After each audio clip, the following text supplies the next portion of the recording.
everybody. Welcome to episode 9 of the Being Youthful podcast. I am Kim Biegler, and I am the owner of Ewethful Fiber Farm and Mill here in Halsey and in Harrisburg, Oregon. And you can find us all over the place. I have all the links in our show notes, but our website is youthfulfiberfarm.com. We're on Instagram, we're on Facebook, we have a blog at beingyouthful.com. And so we're pretty easy to find. Before I forget, last episode we had a giveaway that was happening on our Being Youthful blog, and I picked a winner and I haven't heard from her yet, so I just want to say Lori Duran, D-U-R-A-N, I believe is how you say your last name, spell your last name.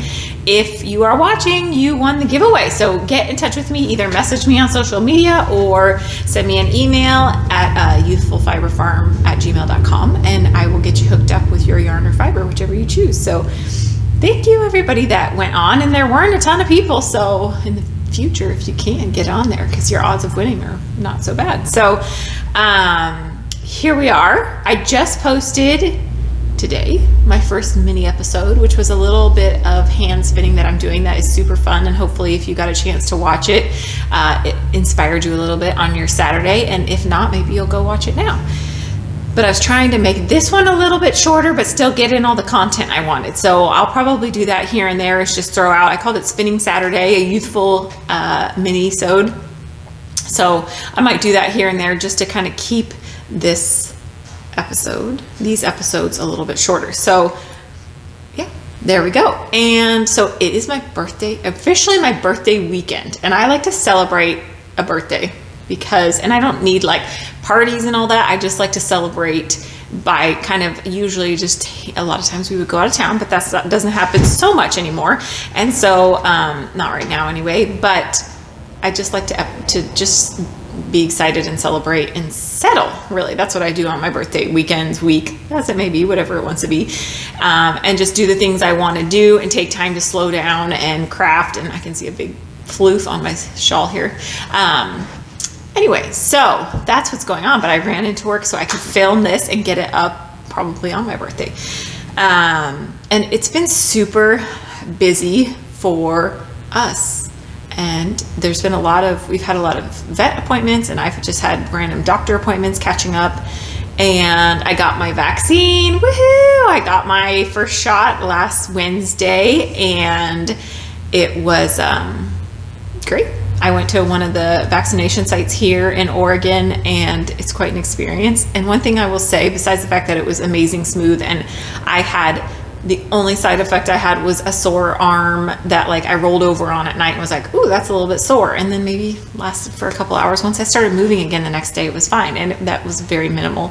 And I can tell you, I am super grateful to have gotten the opportunity to get it, and I encourage, if you are going to get it, peek around. When I was reading through the paperwork for this, they did say mass vaccination sites, a lot of them have vaccines left at the end of the day, and so if you get on the waiting list, like for us it's Lynn County, you can get on the waiting list, and if there are vaccines left at the end of the day, they contact you as the day rolls on, and then you can get in. So that's one option, but it sounds like here pretty quick everybody in the country will have a chance to get it, which is amazing. And one other thing is to keep in mind, especially if you're going to a site like I did where you're kind of waiting in line, is just that not everyone around you might be. I was so excited and felt so privileged and just grateful to be getting it, that was my overwhelming feeling. But the woman in front of me was so nervous, the poor thing. Her hands were shaking, and so we just talked in the line. We had our social distancing, but I think it helped her, as it would, right? Whenever you're nervous, just being distracted. So I don't know, just if you end up at a site like that and you're in that experience, remember that however you're feeling, somebody else right around you may be feeling not so good or even better. So reach out and connect. We can still connect even if we can't touch. So anyway, very grateful for that, and very grateful for a birthday. Here we go. And we've just been busy. June the horse, I'm going to do a farm update real quick with some videos because we have our first lamb on the ground last Wednesday. Actually, also, Taraji, one of our ewes, gave birth while I was gone, of course, because that's what she does. And so I showed up, and there's nothing cuter than showing up, and here's like this little head that peeps up next to mama. So they are in, and actually we're getting ready to pop them, start letting them come out a little bit more and get some sunshine. So that's in there. June, the horse, had her feet done. She also had her teeth dremeled for the first time since we've had her, and it was not the funnest experience. I mean, it was fine. The vet was wonderful and everything. It's just kind of, you know, they're literally going in and filing down her teeth. So she was sedated, and but so much better. She used to kind of get food stuck because horses' teeth can grow. They grow into kind of points, and so as they're eating, if they don't get filed down, they will literally be like stabbing at them as they eat, and she would get food stuck in because her teeth were. So anyway, and there'd be a big, she always kind of had a little bubble next to her mouth, like inside of her mouth, where there was just grass and stuff built up, and no more. So she was pissed at me though. For the first time, she really was not thrilled with me for about a day, and now we've moved on. So anyway, that's everything that's going on here. Not everything, but that's where we're at. So I'm gonna pause here, let you go to the farm update, see a lamb, see everybody, see some seriously pregnant ewes, and I'll be back in just a few minutes. Okay. Okay. Here's the beginning of our morning. I thought I would just get up and show you guys the extra. It's about 6:30. I don't generally wake up at this time, which is funny. Scan. It's very quiet. But I wanted to check in on my other mamas, future mamas, and they all look exactly the same. There's Trilla. And my other two girls. And they're like, why are you up? We're just gonna pop into the barn and we'll let the chickens out, which they'll be shocked by that they get to get up so early. And we'll check in on baby and feed mama because she is flying through food. Coming in, Taraji. Just me, mama.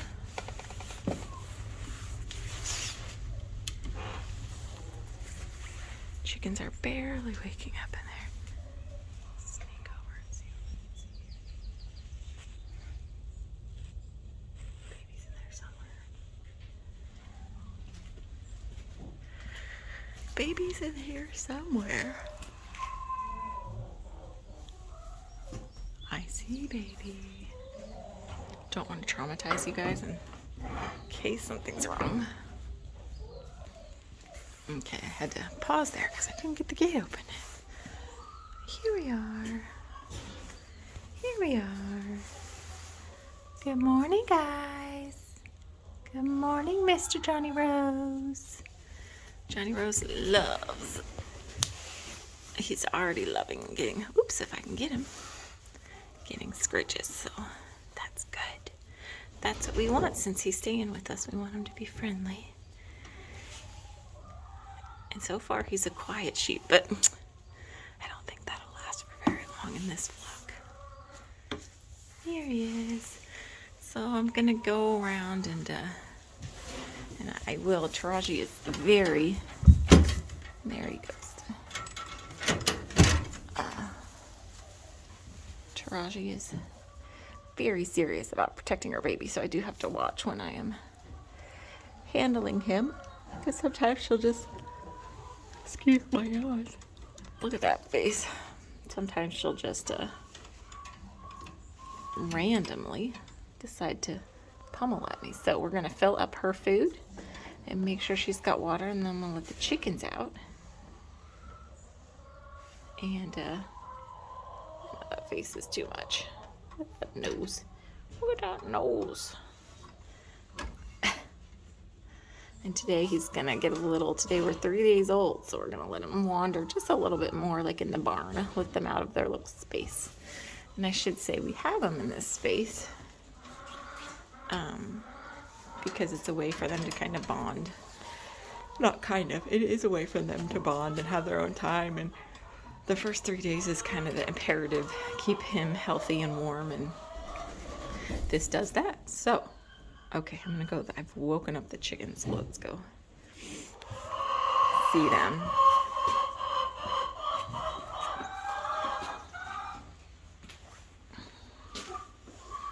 Some eggs from yesterday. There's the ladies. They're like, we're awake. Let us out, Mom. I'm gonna give them a kibble. They like some scratch and greens. Okay, that's our first roll of the morning. Then I'll go up and do some stuff and then come back down and actually feed horses and feed everybody breakfast. And they're waiting for me. They want their scratch. Okay, so we're back out again. I didn't want you to miss. So I have a crew over here. You can see over here. There's my new planter box going in. The alpaca. Trust me, by the time I get down below, they will be down there. And we just went to the feed store and they did not have alpaca pellets. Got to go to the other feed store by us. I tried to do all of our feed store shopping at the small ones that we are lucky enough to have one on each side of us, so I can do most of our animal shopping there.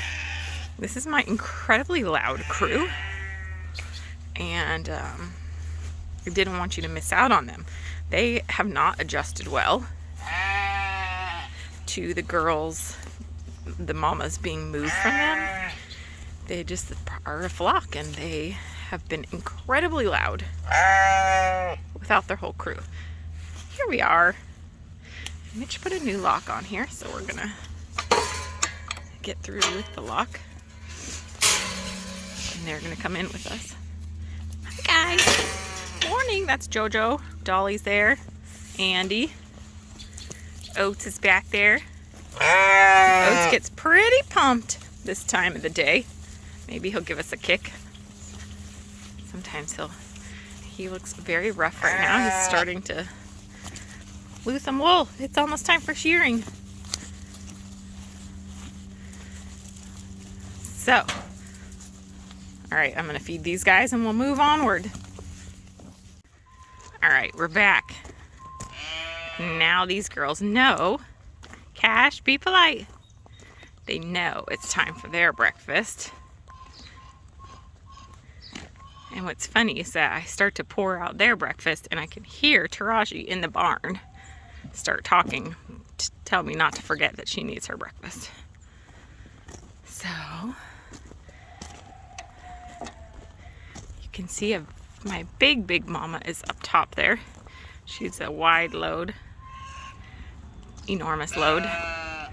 None of them are tiny, but you can see the alpaca are making their way down. And Cuddlebug.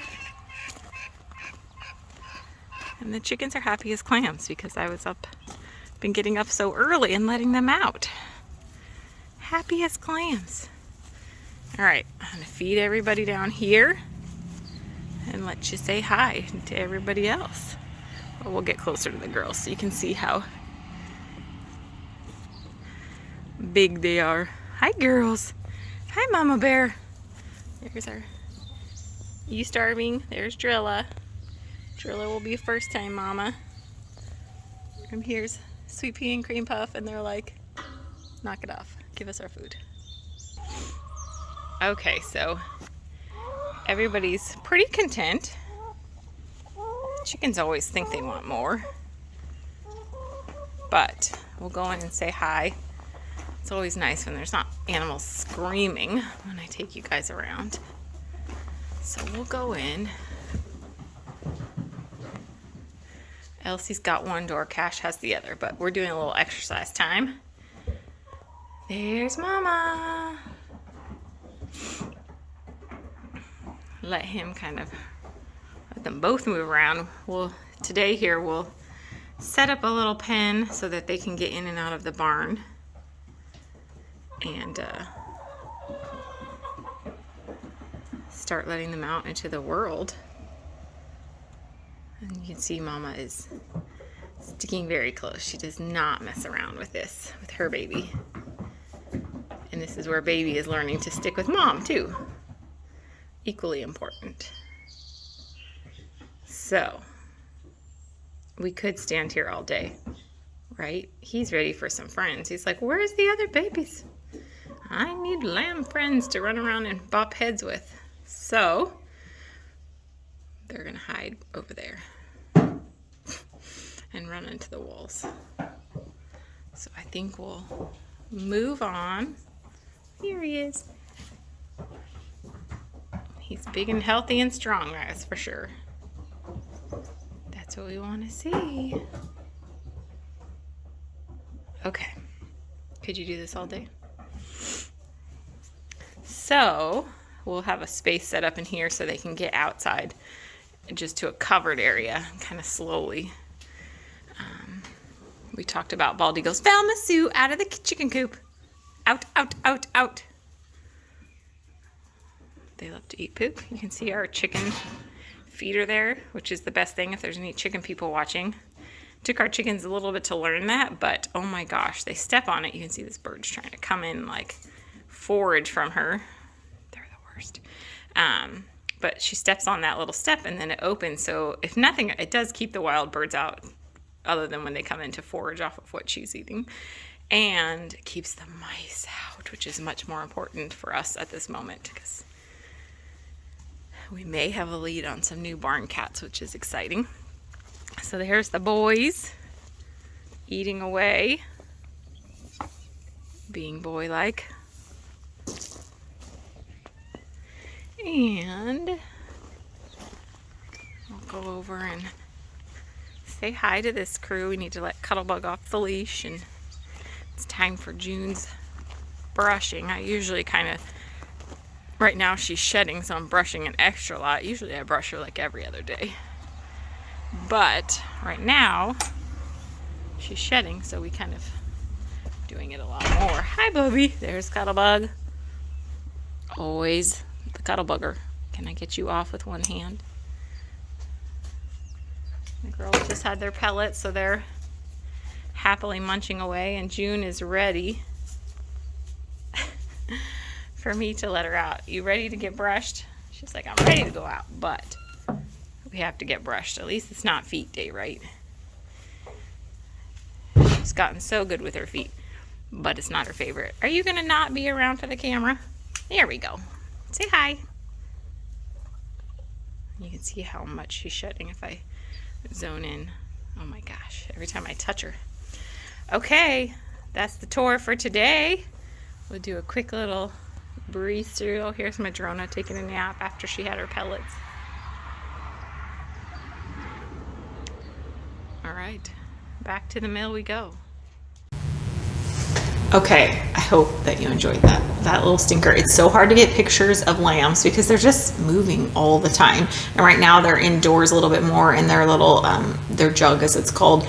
So once we get outside, we will get some better pictures of him. But he's adorable. Taraji throws the freaking cutest lambs. I am not kidding. So, and he's actually getting really good now about coming up and getting in scratches and things like that. So I like to be able to handle my sheep. Sometimes it goes the other end and it's a little bit much, but I would prefer to be able to handle them and have them come up and constantly be running from me. So anyway, Johnny Rose.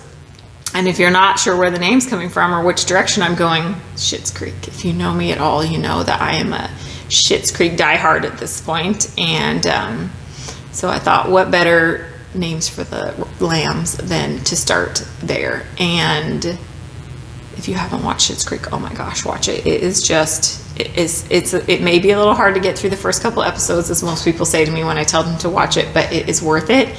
And if we could all live in the Schitt's Creek world, a little bit of sass and a lot of love, man. That's what it is. So, okay, so I don't have a lot of making stuff, so we're gonna breeze through this pretty quick and say knitting, hand spinning, weaving. Here we are. The only thing, okay, so my vest I'm working on, I am working on the back, so I didn't even bring it because it doesn't look that much different from where it was last time. I just posted, and I'll post a picture here of what I'm plying to on my wheel at home, but if you want to see what I've been working on, and it's super fun, I talk about plying a bit further in this episode, and I talk about plying in the video, but I am hand spinning up, plying some yarn. That was really fun and different from what I usually do. So check that out on YouTube if you want. And weaving, I haven't warped anything on, but I have the yarn picked out, and the next thing I'm going to do is a plaid. But I did want to show you one thing that I finished, and this is my only finished object. But if you include what I do for a living, I feel like I'm making a lot of the time. So this is going to be up in the online shop for sale, and this is a new scarf that I have finished, and I will get some pictures and throw it in here too, but I'm just going to show you how I would probably wear it. Maybe, I don't know, but you can wear it like this. This is how I tend to wear my scarves, and it's got some nice long fringe on it. You could also wrap it, obviously, but what I did here, and it was super fun, and this is all of you can see there's a little lace to it there. Let me see if I can open it up so you can really see. You won't be able to see the pattern, but it just goes throughout. I had so much fun with this. And I got so this is Spanish lace. And what this is so the green is our BFL yarn, which there's just a tiny bit of it left. And which reminds me, I went on a wool buy in the past couple weeks too. Oh my God. Reminds me, because I got a lot of BFL. My shearer messaged me and said she had some wool that I would be interested in, and she was going to be on our side of the mountain. And so what do you do when your shearer calls and you own a wool mill and she says you have wool that you will want to buy? You drop everything and you go meet her. So I did, and I'm happy I did. And there's some other wool too, but anyway, so this is and it was BFL that I bought, which is where I went on that tangent. So this is BFL, and then the lace part is some leftover hand spun that I had. It does have a little bit of Angora rabbit, as we've discussed, in it. So if you don't like that, then this is probably not the scarf for you. I absolutely love how it turned out. I just think it's so fun with the little extra pops in it. And you could also obviously wrap it. It's pretty long. So there's that, and that'll be up on the website for sale if anybody chooses. And it is a very made in Oregon product, that is for sure. So that's what I've made. But at the mill, I've done a lot more. So at the mill, let's talk about everything that's going on at the mill. So the biggest thing I've been working on lately here is our Halsey yarn, which I haven't showed you guys before. We haven't really talked about it, but the Halsey yarn is kind of my signature blend. That was the first blend I came up with here at the mill. And it is Romney wool, alpaca, and silk. And it's a 3-ply yarn, which we're going to talk about plys in a minute. But so it's got wool, alpaca, and a little bit of silk in it. And the reason I chose the combination that way is Romney is a beautiful wool. We grow it really well here in the Pacific Northwest, and so it's easily accessible for me to get it and to get nice Romney. But it's not always the softest. It depends. It's kind of just a medium grade wool. So I add the alpaca, which we also grow amazingly well here in the Pacific Northwest. So again, fairly easy for me to source. So I add the alpaca to soften it up a bit. And then the silk I added in I got the idea from a spinner I know who mentioned that she was an artist. I mean, lots of fiber people are artists, but she had been, I think she did watercolor before. And she mentioned that that light is something that draws us and our eyes to products. And so the silk was an attempt to bring in kind of some light into the yarn that would add a little reflection. So, and of course it does add a little bit of softness too. So what I've been spinning, this is it, and it's natural. The latest in this I call a charcoal brown. It's so pretty. So this is the natural color. And you can see it's just kind of different. It's got different stuff going on there, different colors, different, yeah. And it's got a really nice luster to it. You can see the shines hitting it. I say this is next to skin. I have had some people say no way, but, and I didn't bring any samples to show you of things I've knitted up. So maybe the next one I will show you some things I've knitted with this, but it's really lovely. And so here's some other natural, these are the naturals, and I have them labeled as such in our online shop. So these are some other natural colors. So there's 2 gray shades. I think I call this one Seriously Silver. This is blush. It almost has like a little pink tinge to it. And then this is, I think, the lightest natural gray, and then our charcoal brown. And I haven't done a kind of really dark one since almost I began spinning this yarn, and it's so fun. So something I did, because I was inspired by what a local spinner of mine was working on. She was working on a sweater that was very dark, and the person, she was spinning it, but it had already been dyed, and somebody had over dyed the very dark. And over dyed is just dyeing over a color other than white, basically. So I took this yarn and made this. Of course it's going to change the, but it is so, we'll pull back a little bit, so pretty. And this is in the online shop. Then I also did this. Bam. Oh my gosh. Somebody posted on my Instagram that they had a sweater in these colors, and I was like, yes, there's a reason. This is just amazing. So those are new colors that are up in the online shop right now, and you can see, I think it's going to be, because this gray is different kind of shades to it, so do these. They're not 100% solid. Anyway, another thing, so this is some of the other colors that I have, and I put these colors together and I was like, oh my gosh, shut the front door on that. And this is showing up a little bit, it's more of a mustard, it's showing up pretty yellow there, but I don't know if I can get to the mustard, but so fun. And some other colors that I have in it, and some of these are dyed over white. I think this is over white, and some of them are dyed over the light grays and such, so they're all going to be a little bit, and so unique. There's some other colors up top behind me there, and I just love this. I love this yarn so much. So that's what I've been working on for the most part. I do also have roving available in multiple colors of this, but definitely in this. And I think I have some white and another gray or so available. So I mentioned that that's a 3-ply yarn, and here's why I'm going to follow up on that, because we're talking about plys just a little bit. And I chose to make that a 3-ply yarn because I love how when you ply the 3 back together, it creates a really round yarn versus a and I can try to take a picture. I don't know if it's going to come across, but versus a 2-ply yarn, it's a little bit flatter because it doesn't have. So I'm going to show you really quick this quick little video that I took while I was at the spinner, and you don't even want to know how I managed to get this. I was here by myself and managed to get this video taken. But basically what it is I'm getting ready to ply up this yarn, 3 plies. So I'm pulling 3 individual. So this is a bobbin. This is yarn.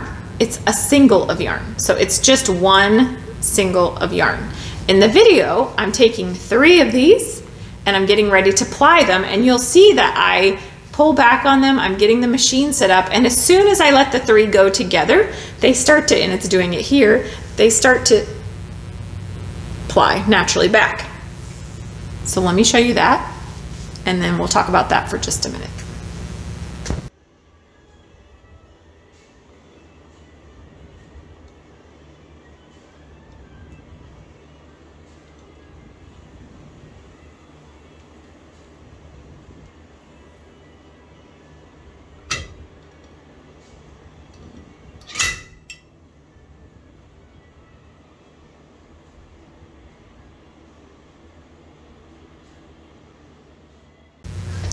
Okay, isn't that fun? So I just love seeing, I mean, yarn and wool especially has a bounce back, and that's the crimp that is in the wool is causing it, and it's the twist I've put in it, it's causing it to want to go back. So when you spin a yarn, you're spinning it one way in one direction. I'm not going to get too complicated about this because if you're not a spinner, and honestly it doesn't matter even if you are a spinner, the Z and the S and the whatever it is, you're spinning it one way. And you can see that when I let go of it, it wants to go backwards because I've put a certain amount of twist in it, and it kind of wants to settle itself back down because I've got like an extra twist in this. So, so in that picture, you can see all 3 of them come together and they automatically start to ply back on each other. And that's just that extra twist is unwinding itself, and it's trying to balance itself out. So when you're plying, what you're doing is you're trying to balance out the twist you've just put in it. So you could leave a single yarn. A single yarn, you don't have to put as much twist in because you're not plying it back. So when you ply it, you're going the other direction. So in essence, you're taking out some of the twist you put in when you spun. So if you're not going to ply a yarn, you don't need to put extra twist in it because you're not going to untwist some of it. So it's a little bit easier to balance. So if you are planning to spin a single yarn, be aware to put a little bit less twist in it. Otherwise, it's going to be a little kinky. That's a balance. I don't spin a lot of singles. I don't know why. Sometimes I see pictures of singles spun and I'm like, God, that's gorgeous. I should do that more. Okay, so singles.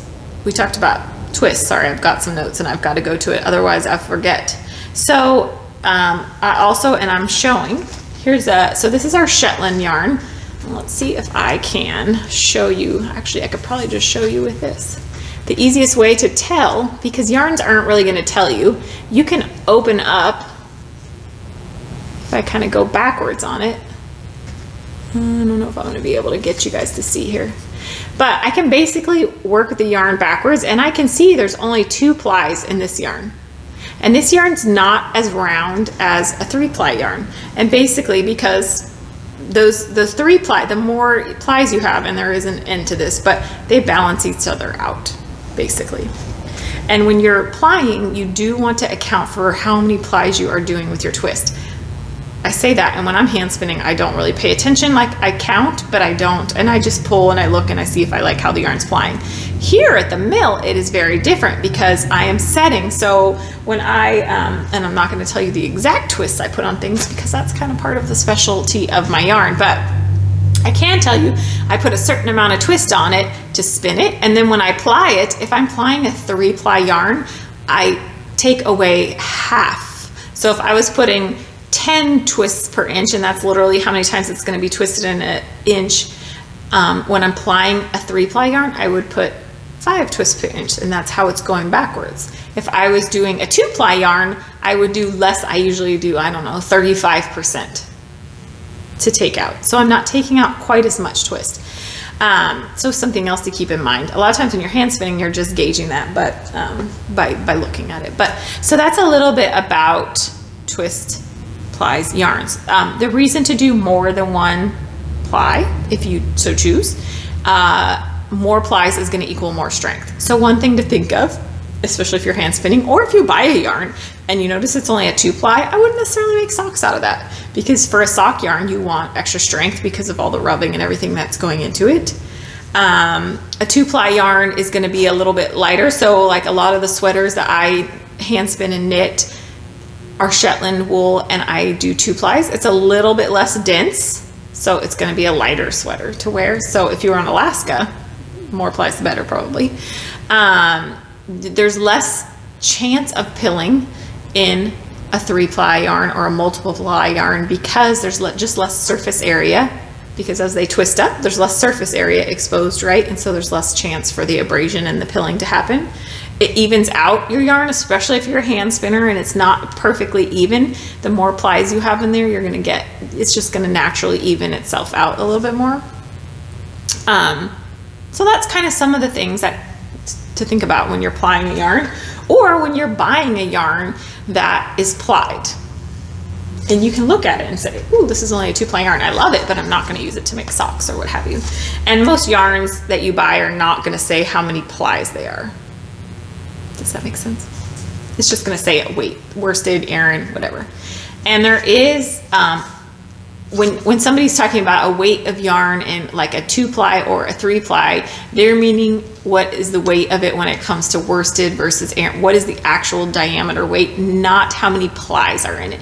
Generally in the US, we use worsted, Aran, wherever. Elsewhere, a lot of places use 2-ply, 3-ply, 4-ply. They're referring to whether it's a fingering weight, a sport weight, or whatever. So you have to look that up if you're not used to that. So that's something to know too. We are specifically talking about literally how many strands of yarn are making up that yarn. Cool. And I did want to bring up this book. If you are a hand spinner, this book is so good. It's called Yarn-i-tect-ture. It's by Jillian Moreno. I know it's backwards because we're in image, but I'll put a link to it, or I'll put it in the show notes. But it really is so good about how to design yarn.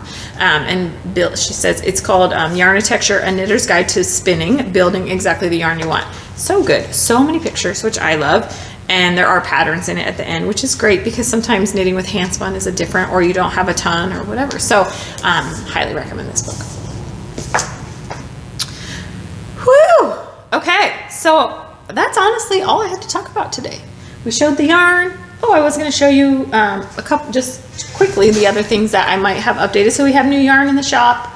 I did dye up this beautiful, and I love it so much. And it's actually a tester for some yarn that I'm going to dye up here pretty soon, some springtime yarn. But I kind of wanted to put, so the green, this kind of mint green is the base of the whole thing. And then I added the little pops of color wherever. So when you hand spin it, it's probably going to get a bit of a speckled effect to it. And that is super fun. So that's up on the website, and some other braids. This wool I do not process here. This is a wool top that I get from Pendleton and then dye up when I'm just having fun in the dye studio. And the other beauty that I finished up after, I'm gonna try not to knock you guys out with this, and hopefully you can see, is this absolutely stunning dark brown, is what I have it labeled as, 100% alpaca. Oh my gosh. And it's just everything it should be. It's beautiful, and it's been run through the draw frame, so it's really nice and even and just fluffy, gorgeous roving. So that is in the online shop too. And that's it, guys. So I have just the end here is what's going on at the mail tour. So I won't pop back on after this. I'll just let you guys see. A lot of it is working on that Halsey yarn and some other stuff that is just fun going on at the mill. So I hope you're all well. I hope next time I see you, oh my gosh, if we don't have more lamps, something's gone seriously wrong. So thank you so much for joining me. Thank you for listening, for supporting, for buying. Oh my gosh, you guys, I appreciate it.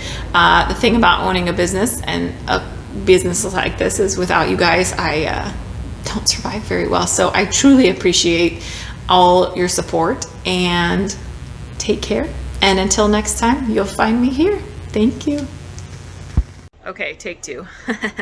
Hi guys, it's what's happening at the mill time, and I'm gonna keep my headphones on. I'll need them in a minute, but they're hiding what's going on back there with my hair. So, and I was gonna show you because I wore a hand knit sweater today to work.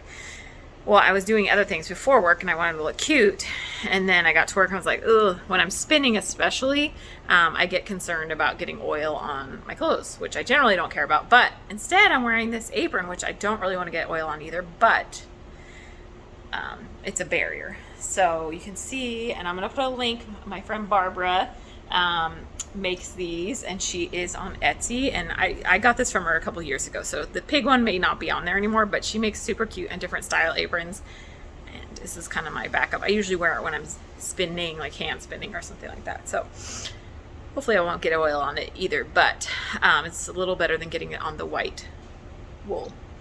Okay, so I'm gonna flip you and let you see. So I am working on what I undoubtedly have been talking about in the vlog, which is Romney alpaca silk, our Halsey blend.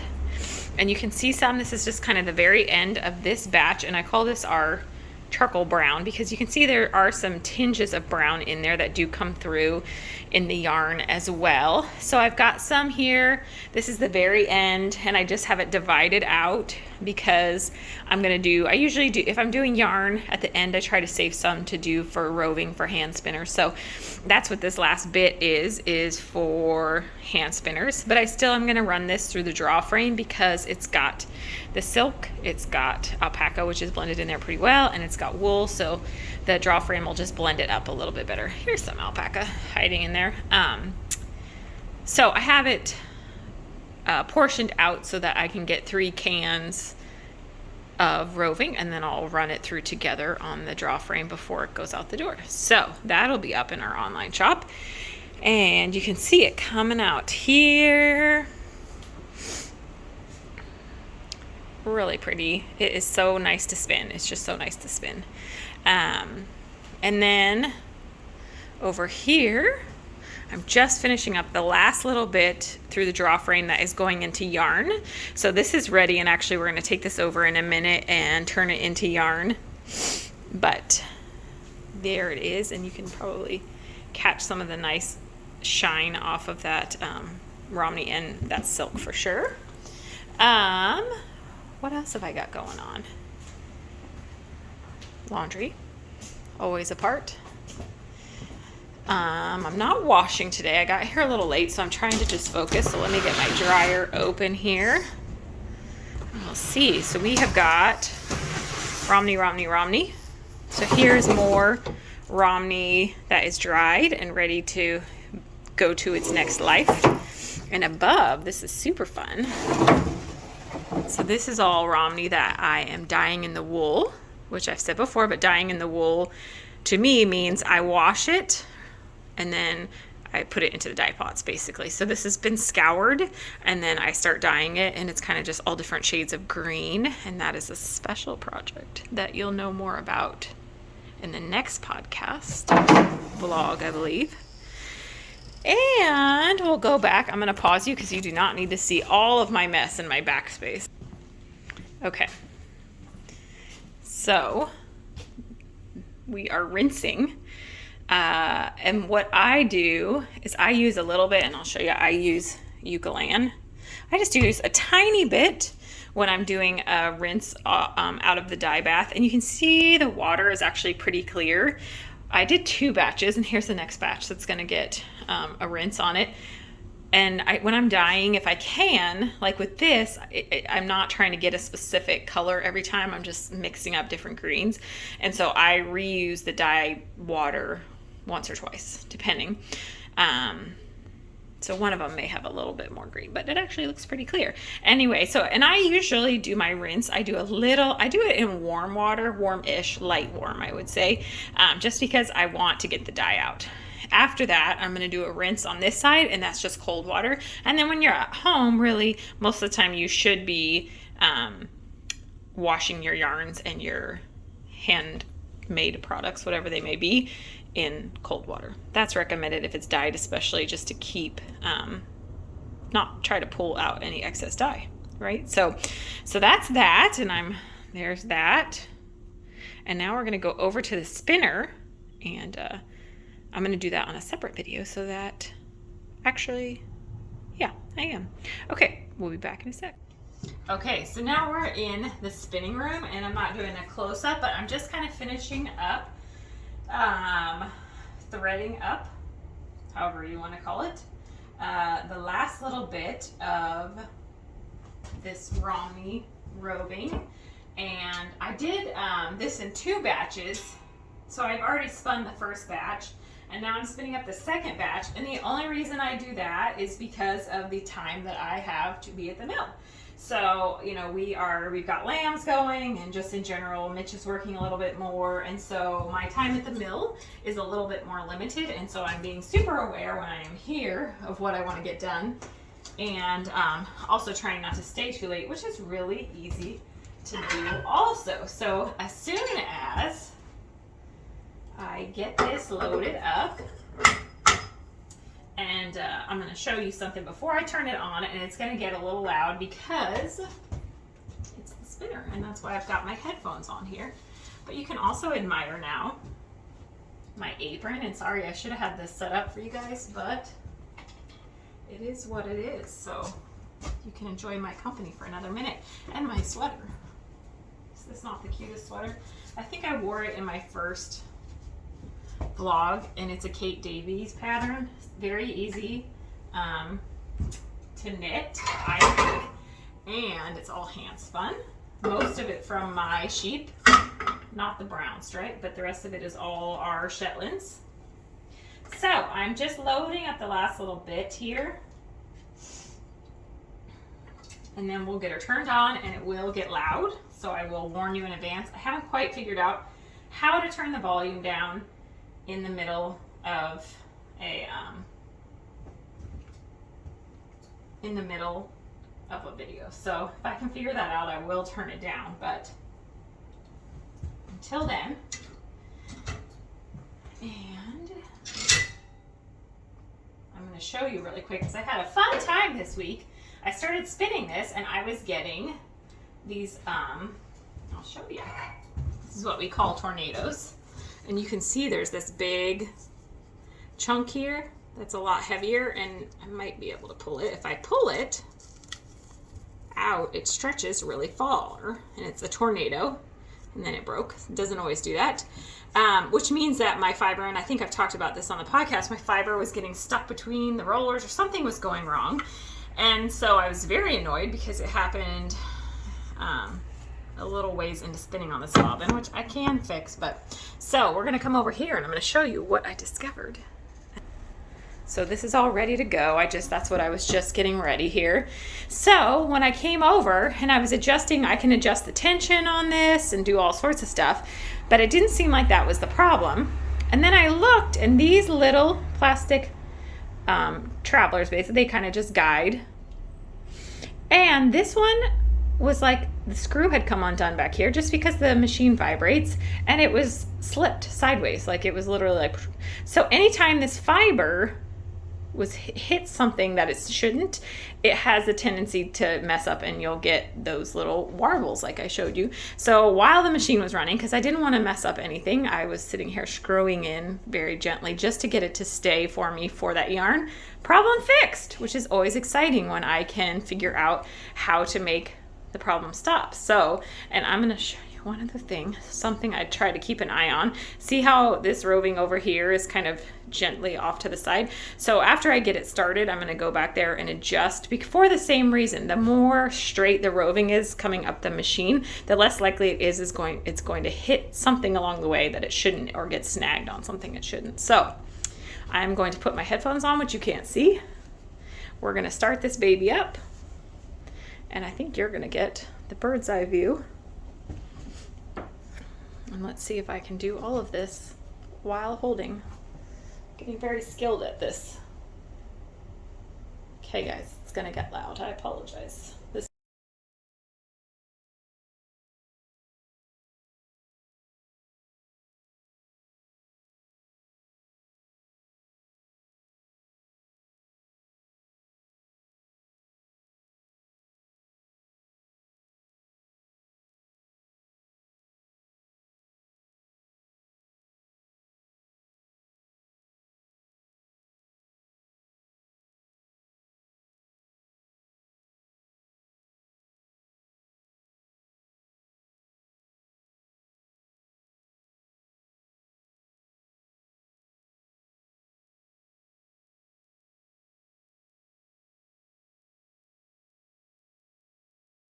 Got that running, and you can hear it's still pretty loud, and that's with her, and I'll flip it to you, that's with her whole screen going. I don't know if you can see, but I forgot to mention when I was in there that I have got 6 bobbins going. And you can see there's 6 down there out of 8. And the reason I have 6 right now is because I had 6 bins that I did into roving, and I'm doing a 3-ply yarn. So I could run all 8, but I need I'd have to do, if I ran 8, I need 3, 6, that's for 2 skeins of yarn. And then I'd have these extra 2, so I'd have to spin another bobbin to get that 3rd one. So anyway, you just kind of take that into account. Now if I was running a 2-ply yarn, I would probably have all of them going. Or if I was doing a huge batch of yarn, I might have all of them going.